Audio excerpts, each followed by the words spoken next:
Welcome back to the channel. Don't forget to like, share, and subscribe my channel.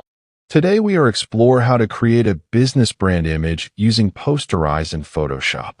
I open Photoshop and select the Posterize adjustment to give the brand image a bold, professional look.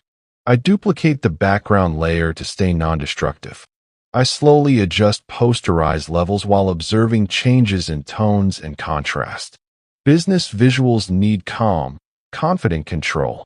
Some areas lose detail, so I mask selectively with a soft brush. I zoom in to refine edges and smooth transitions.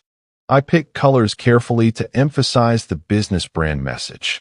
I add text using the Type tool and align it with the visual hierarchy.